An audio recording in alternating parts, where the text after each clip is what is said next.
one ping only. Okay, just did the tracking thing for the plastic. Looks like it's gonna be here in a couple of, maybe about an hour.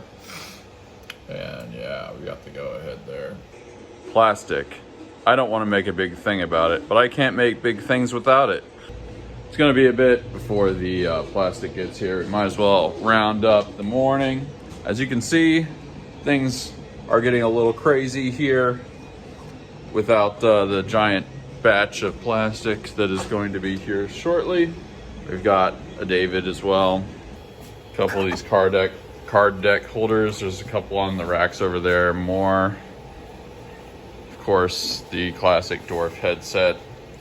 We got this printer in the game, doing the rock fist wall mount. This one, I'll get to it later, but it did a big skull can and another rock fist.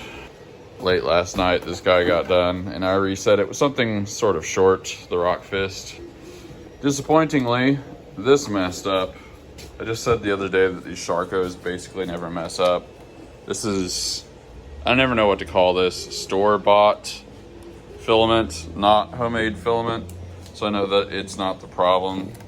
So it's gotta be a clog or something. With these big prints, it's hard to appreciate how much plastic is coming through.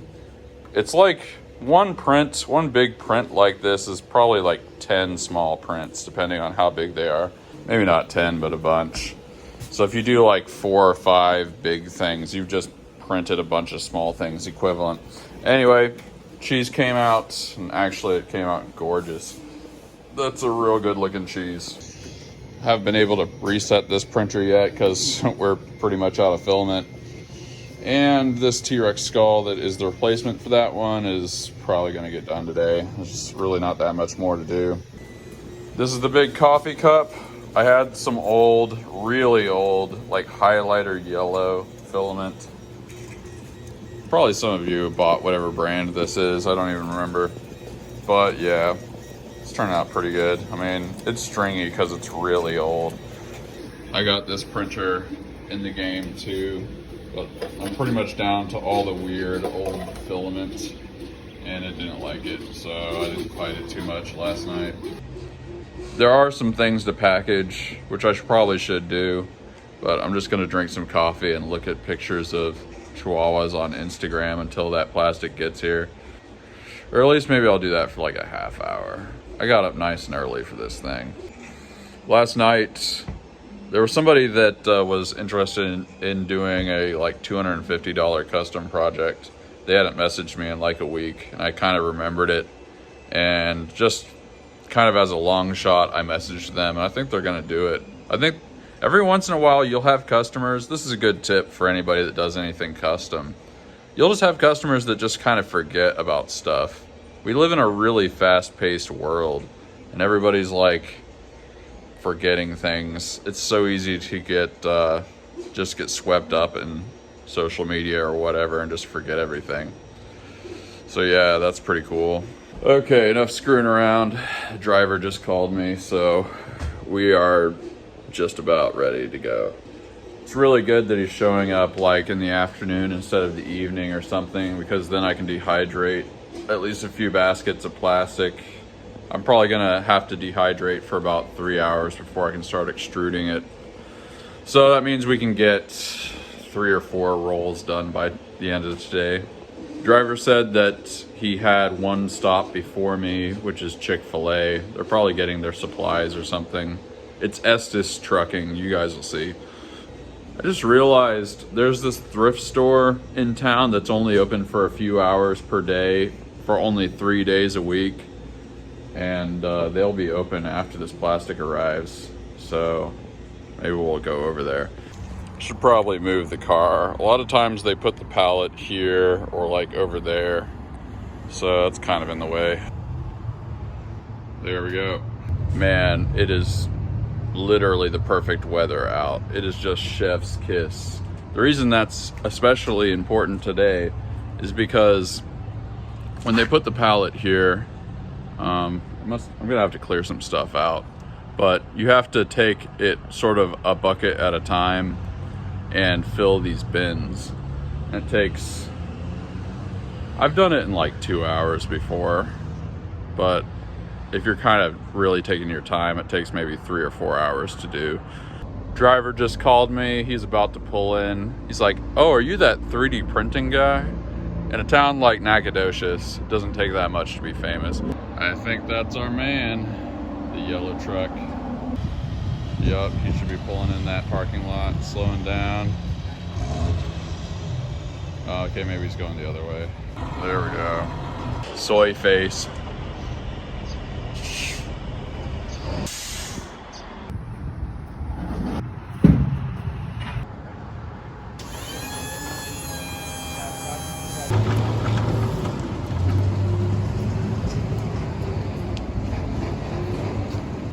Long anticipated, finally arrived.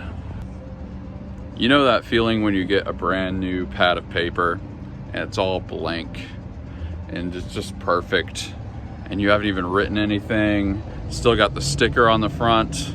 You know that feeling? That's what this feels like. Oh yeah. Nothing like it. Oh yeah. Oh, it's like Colombian white. It's like the white lady. Every time I get one of these, I really do feel like the Pablo Escobar of plastic. Time to get that first scoop. It is just absolutely sexy. It is what we would say in German, sehr geil. Look at that. The inaugural scoop.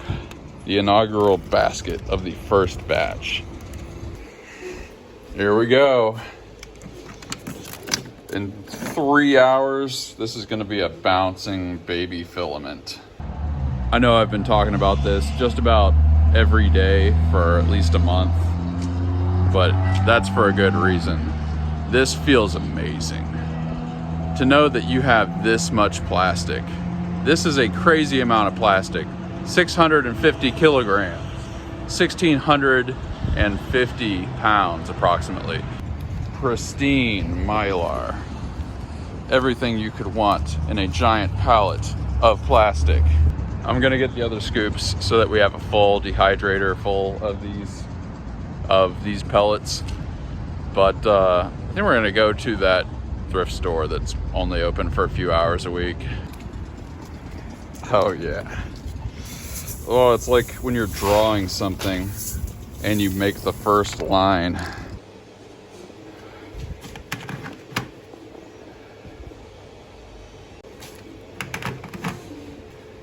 There we go. If you remember from a few episodes ago, redesigned the shelf system so I can get 5 baskets in each dehydrator, not just 4. So it's gonna be nice. Because like once both extruders, filament extruders are going, you know, we're gonna go through it a lot faster than before. I've done 2 extruders before. That's obviously why I have more than one.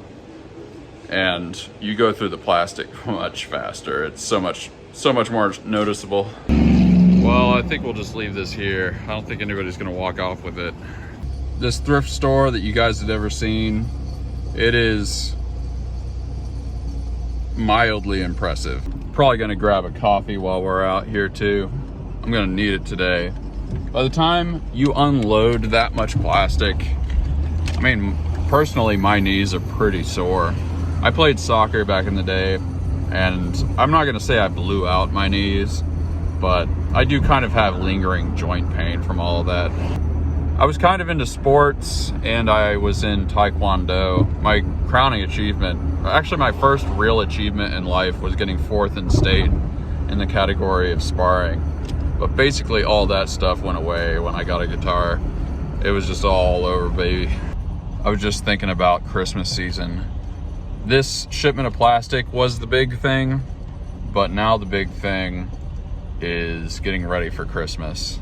Because like, it basically starts it starts right after Thanksgiving, though it starts getting a little busy before that, because you start getting all those people that order early In fact, I'm getting some people that are ordering early for Christmas now, but those are like a small minority. Those are the elite customers. Everybody else comes after Thanksgiving. You would think Christmas season ends like on Christmas or a few days before Christmas, but it actually kind of doesn't. It only starts dying down for me early to mid-January. And that's, I think, because a lot of people get gift cards for Christmas. And so like, if you've got some $100 gift card, $50 gift card, you're going on Etsy and buying stuff a lot of times, or the other sites I sell on. So yeah, Christmas season isn't exactly ending on Christmas most years. Nice, close parking spot. This is the hospice shop of East Texas. And actually it's pretty good sometimes. So we'll see. I very nearly bought a hammer dulcimer here once. Oh, I think I made a mistake here. Well, anyway, it's a pretty good one. They just have the weirdest hours here. Where is the love? I think in the future, we'll be able to directly trace the fall of the American Empire down to when My Humps was released. My dunk, my dunk, my dunk. Check it out. What you gonna do with all that dunk in your trunk? Dunkin' coffee, baby. Dunkin' coffee, oh. My world is very small. There are very few things in it. There's plastic, coffee, and pictures of chihuahuas. Oh yeah, and political extremism, but only on Facebook. Remember to keep your FBI agent entertained. I've said no politics on this channel, and I'm probably never going to break that because, man, especially like the YouTube gods, they like to lay the hammer down. I will just say, in case you're worried, I have no opinions that ever should be controversial or offensive to anyone. But literally everything is controversial to someone or offensive to someone, so I can't even say that. As much as I want to get into unloading the plastic, we actually got to package some stuff because the mail is going to pick up. And I think yesterday was a holiday. It might have been like Mother's Day or something like that. But we got to package some things and we got to drop some things off at Klein's. I was entering data for the YouTube stuff, and this last day was the largest jump I've ever had in subscriptions since the beginning of the channel. 25 subs. The largest before that was 22, which was yesterday. The largest after that is 19, which was the day before yesterday.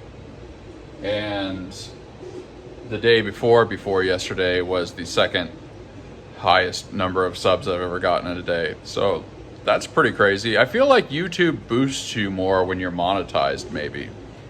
Like, they have more of a stake in the game. They want you to get views because it makes them money. I don't know. Whatever it is, I'll take it.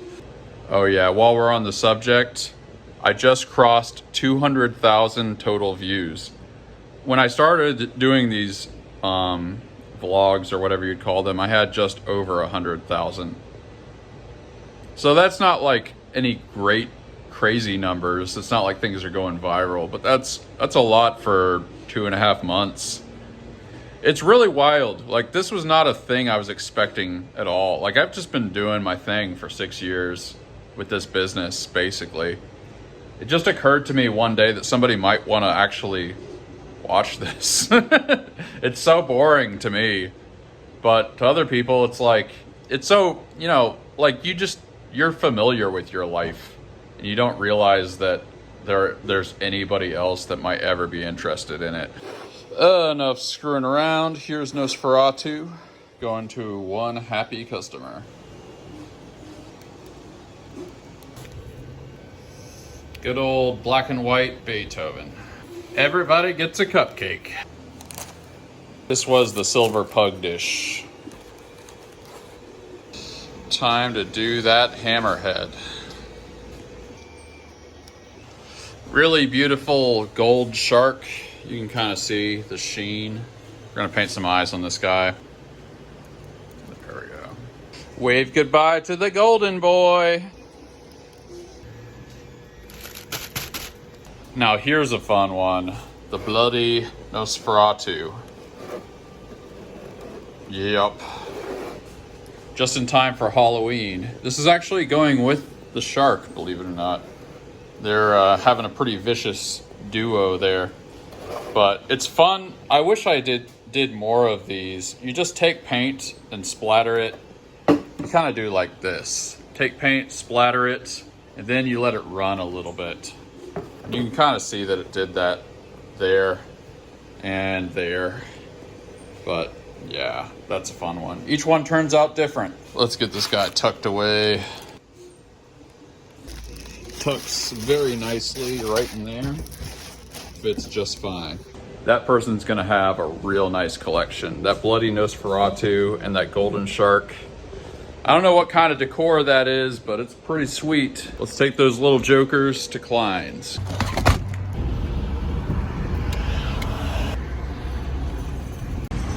Okay, there's a party going on right here.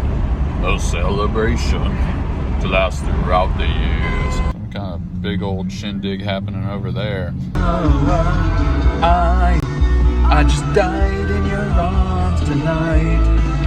Fun fact about that, Cutting Crew was produced by Terry Brown, who produced the first, it's either 9, I think it's the first 10 Rush albums.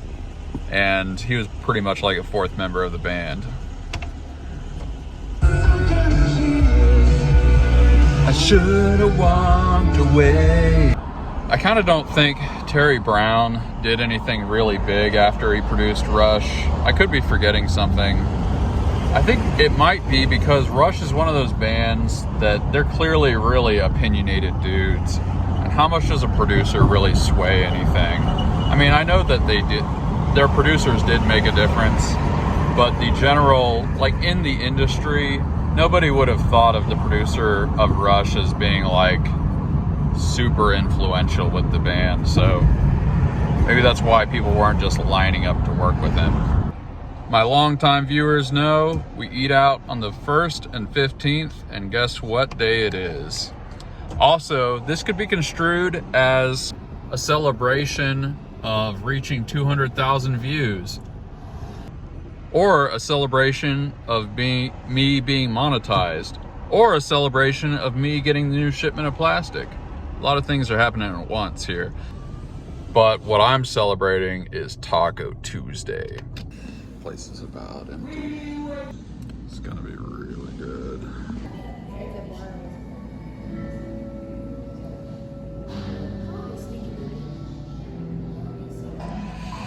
We're doing the Hefeweizen again.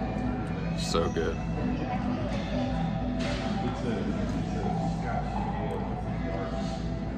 It's impossible to remember how good that is each time. It is a reminder.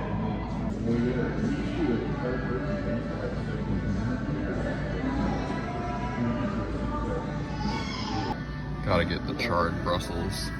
I'm telling you, these things are so good. Look at those. This time I decided not to go with the naan bread, but it's still a lot.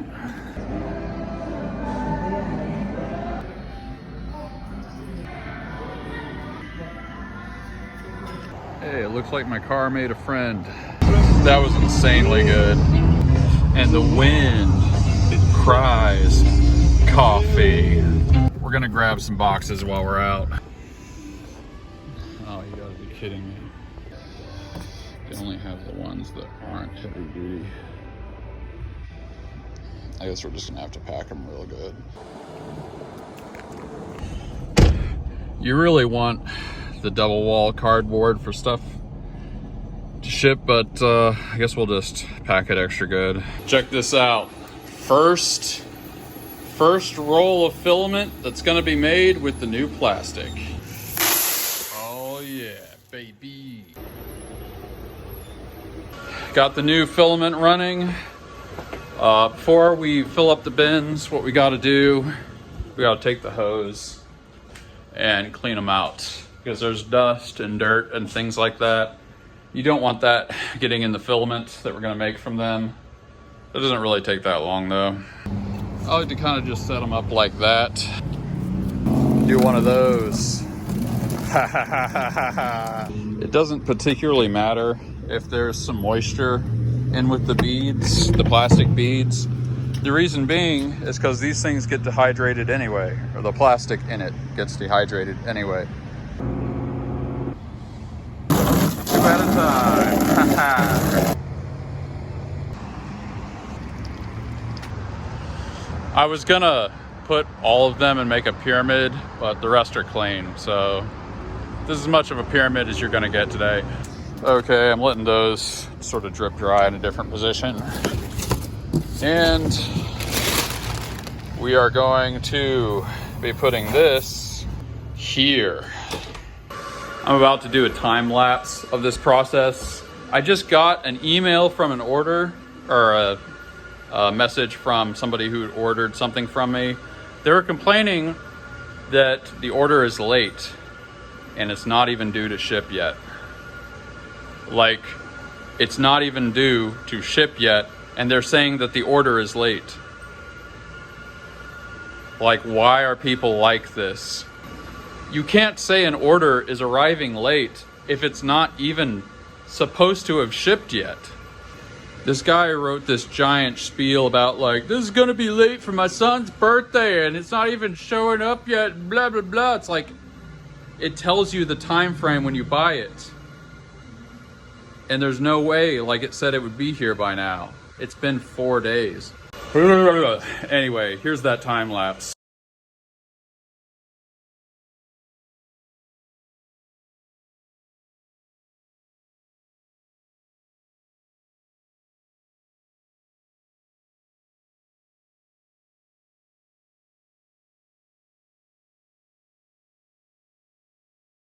Okay, I figured out that even with the time lapse, it's gonna take too long. I think we're just gonna do it like this. You may have seen the machete here.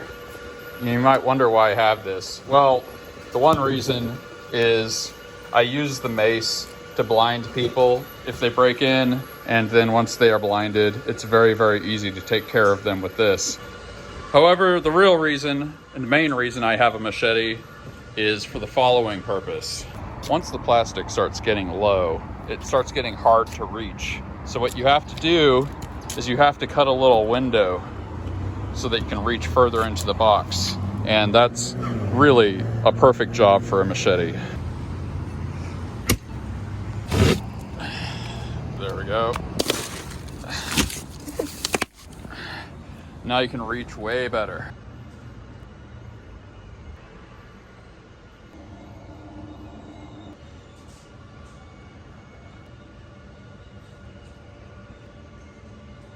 Bam, here it is. This one, the lid got messed up. 9 tubs of plastic, baby. We are in business for probably a long time. Let's take a look at the sarcophagus. As you can see, it got dark out, but that is the largest bag you'll ever see. That's like, there's probably some kind of joke here. After your mom bakes brownies, this is the tin foil that's left over. There we go. I think I'm actually gonna keep this box. I think we're going to fold it up, bring it inside, and I think I'm gonna put scrap prints in here, like all that scrap plastic. I have it in a whole bunch of small bins, but I have a spot in the second room that this will fit in. And I think it'll be kind of nice. Well, that was a lot more work than it probably seemed like it was. Yep, that was a lot of trips. I'm gonna sit down for a while, but then after that, we are going to take these trays and flip out the insides, and we are going to put more plastic in the second dehydrator.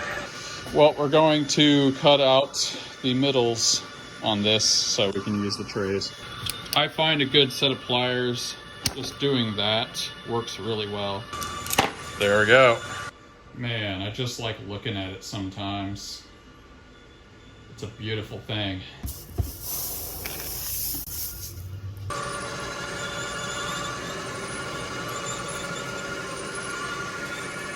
There we go. Well, we got to get some stuff ready to ship tomorrow, and we might as well do the big cheese. I think there's almost nothing to touch up at all on this. Time to paint this Moai of many colors.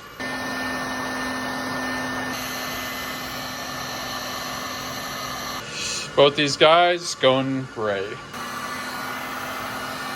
Small David trash can. Well, that was a big day, officially. Ugh. Wow. I am just sore everywhere you can be sore. Ugh. Although bringing the plastic in was really exhausting, I am grateful for the plastic. It was really nice. It was nice to get that feeling of like we're good for a long time, probably at least 3 or 4 months.